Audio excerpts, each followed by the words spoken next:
Hello everybody, I am creator of welcome to my YouTube channel मिक्सेशन। तो आज हम फिर आप लोगों को दो कहानी सुनाने वाले हैं। जैसा कि हमने पिछले वीडियोस में आपको बताया था कि हम सप्ताह में 3 दिन ऐसे वीडियोस बनाया करेंगे जो हमारी वॉइस में हो। तो चलिए शुरू करते हैं कहानियों का सिलसिला। कहानी एक जमींदार की है। जमींदार वो होता है जो गाँव में जिसके पास बहुत सारे खेत होते हैं और उनका खेत किसान पट्टे पर लिया करते हैं खेती करने के लिए। तो किसानों के पास हमेशा ये चुनौतियां बनी रहती है कि जमींदार हमसे नाराज ना हो जाए, तो उन्हें खुश करने के लिए कुछ ना कुछ दिया करते हैं। तो उसी के प्रयास में किसान अपना साइकिल निकालता है और पड़ोस के गांव में जाता है और वहां से एक मुर्गा अपने साइकिल के हैंडल में बांधता है और ले करके आता है। हैंडल में बांध के लाने का मकसद यही रहता है कि लोग देखें कि ये भी चिकन खाने वालों में से है। इसके पीछे का मकसद यही रहता है, वरना वो कटवा करके भी ला सकता है वहां से पन्नी पैक करके, ताकि किसी को पता भी न चले। लेकिन दिखाने का एक है ताकि समाज में उसकी वैल्यू बढ़े मुर्गा खाने वालों में से। तो चलिए, वो मुर्गा और वहां से कुछ नींबू लाता है और नींबू का जूस निकालता है और मुर्गे का चिकन वो तैयार कर करके ले जाता है जमींदार के पास। जमींदार मनी मन मुस्कुराता है और इशारा करता है अपने नौकर को, ये लो इसमें देखो। नौकर भी समझदार रहता है, बड़ा चालाक रहता है और उससे सोचा जमींदार कि इसके साथ झूठ बोल करके इसको अपने घर पहुंचाते हैं। तो वो कहता है जमींदार कि इसमें मुर्गा है और कपड़ा अगर तुमने उठाया, कपड़े से ढका हुआ था चिकन, तो बोला कि कपड़ा अगर तुमने उठाया तो मुर्गे उड़ जाएंगे, और अगर ये वाला जो है ये गिलास जिसमें जहर है, इसका कपड़ा अगर उठा तो जहर की सुगंध से तुम मर जाओगे।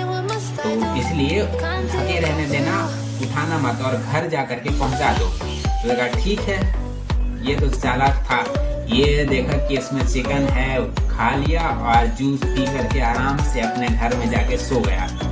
और दोपहर के समय जब जमींदार घर पहुंचा तो उन्होंने अपनी बीवी से कहा खाना निकालो। तो बीवी कहती है कि खाना तैयार नहीं हुआ, थोड़ा समय लगेगा। उसने कहा नहीं, हमने कुछ भिजवाया था। बोला किससे? बीवी बोलती है किससे भिजवाया था? उसने कहा नौकर लेके नहीं आया। उसने कहा नौकर अभी तक दिखा नहीं है सुबह से। तो गुस्से में उठा वो जमींदार और नौकर के घर पहुंचा और नौकर आराम से सो रहा था अपने बिस्तर पे। मारा लात उसको, वो नीचे गिरा अपने बेड से और कहता अभी तक हम जिंदा हैं। उसने कहा सबसे पहले ये बता, दिया तू वहाँ कहाँ? मुर्गा मेरा जो था और उसमें जहर थे वो कहाँ दिया? उसने कहा महाराज जैसे ही आ रहे थे हवा बहुत तेज की चली और वो कपड़ा उड़ गया और उसमें से मुर्गा उड़ गया। और मुर्गा उड़ गया तो हमें लगा कि आप हमें दंडित करेंगे, इससे बेहतर है कि ये जहर पी करके मर जाएं। और जहर हम पी लिए और इंतजार कर रहे थे कि मौत कब आएगी। हमें तो लगा मौत आ गई है, लेकिन आपने लात मार के हमें ऐसा एहसास दिलाया कि अभी तक हम जिंदा हैं। तो पहली कहानी ये थी और हम उम्मीद करते हैं कि आपको अच्छा लगा होगा। और दूसरा कहानी आपको सुनाते हैं। गांव में कुछ पढ़े लिखे लोग होते हैं, थोड़ा बहुत ज्यादा नहीं, जिसे नौकरी पेशा लोग या फिर अच्छे पद पे जो बैठे जिसके पास अच्छी खासी जानकारी हो, वो उनको उतना तवज्जो नहीं देते। लेकिन गांव वाले लोग उनको समझते हैं कि ये बहुत समझदार लड़का है। तो वैसे ही एक लड़का था शंता। तो गांव वालों को लगता था बहुत समझदार है, तो उसे सरपंच बना दिया जाए। सरपंच की कुर्सी जब ये संभालेगा तो हमें अच्छी सलाह देगा और अच्छी अच्छी योजनाओं के बारे में बताएगा और हमारे गांव में विकास की धाराएं बहने लगेगी। तो संता को सरपंच बना दिया गया और सरपंच की कुर्सी संभालने लगा संता। तो कुछ दिन बीतने के पश्चात गांव वाले लोग इकट्ठा हुए और सरपंच साहब से पूछा गया कि सरपंच साहब इस बार ठंड कैसी पड़ेगी? उन्होंने कहा कि हमारे पास कोई आंकड़ा नहीं है, लेकिन आप हमें 1 दिन का समय दीजिए, हम आपको कल बताएंगे। उन्होंने कहा ठीक है, दिया आपको समय। तो वो बगल के शहर में गया जहाँ पे मौसम विभाग का कार्यालय था और मौसम विभाग पहुँच करके संता ने पूछा कि इस बार ठंड कैसी पड़ेगी? तो मौसम विभाग वालों ने कहा इस बार कड़ाके की ठंड पड़ेगी। तो वो वहाँ से सरपंच साहब संता लौटे और गांव वालों को बोला कि इस बार कड़ाके की ठंड पड़ेगी। तो गांव वाले जितना पूरा समय काम में देते थे, अब आधा समय काम में देते थे और आधे समय में लकड़ियां इकट्ठा करते ताकि ठंड के मौसम में राहत लकड़ियाँ ही होती है, उसे जला करके अच्छा महसूस किया जा सकता है, मौत ना होगी, ठंड ज़्यादा ना लग जाए, इससे बचाव के लिए। तो लेकिन 1 महीने बीत गई, ठंड का कोई अता पता भी नहीं, थोड़ी सी भी ठंड नहीं लग रही थी। तो गांव वाले फिर इकट्ठा हुए।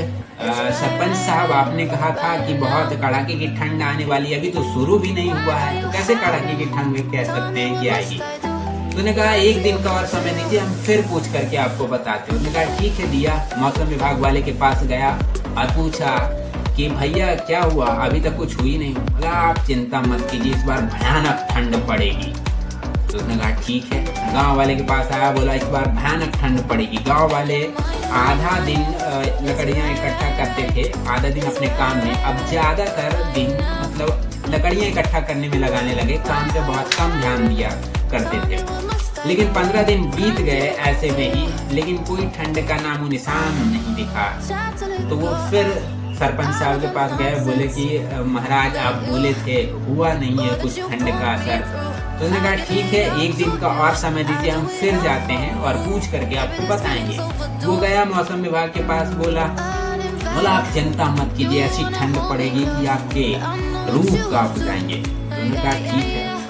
आया, बोला कि ऐसी ठंड पड़ेगी कि आप लोग देखते रह जाएंगे, देखते बनेगा, चर्चाएं होंगी इस ठंड की। उसने कहा ठीक है।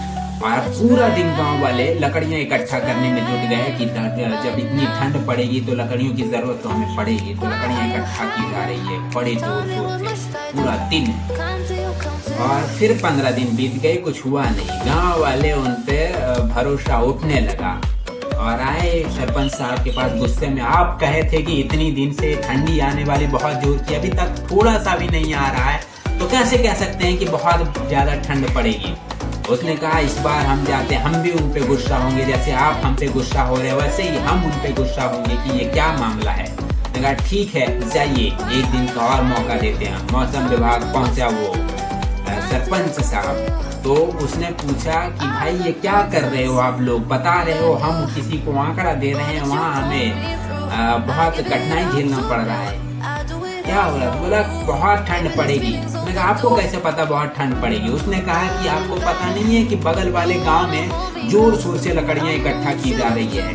तो लकड़ियां इकट्ठा ऐसे ही थोड़ी ना की जाती है। गांव में इस बार, गांव में क्या पूरे शहर में इस बार बहुत कड़ाके की ठंड पड़ने वाली। उसने कहा वो हमारा ही गाँव है, आप ही के आंकड़े पे वहाँ पे लकड़ियां इकट्ठा की जा रही है। गाँव सुन गए। तो ये कहानी था, 2 कहानी हमने सुनाई और उम्मीद करते हैं आपको अच्छा लगेगा, और अच्छा लगे तो लाइक कीजिए, शेयर कीजिए और सब्सक्राइब कीजिए। और इस तरह की वीडियोस बनाते हैं हम ताकि आपको बहुत अच्छा लगे, थोड़ा सा खुशियाँ आपके चेहरे पे भी आए। और ये फालतू की रहती है, काल्पनिक रहती है, इस पे सच्चाई कुछ नहीं रहती है, तो ऐसे गंभीरता से ना ले, ये मजाकिया तौर पे हम बना दिया करते हैं जब भी मौका मिलता है। और मैं आपको बता दूं कि अच्छा लगे तो लाइक कीजिए, शेयर कीजिए और सब्सक्राइब कीजिए, और ऐसी ही वीडियोस पाने के लिए इस चैनल से जुड़े रहिए। और आज के लिए इतना ही, चलते हैं, लेट्स गो।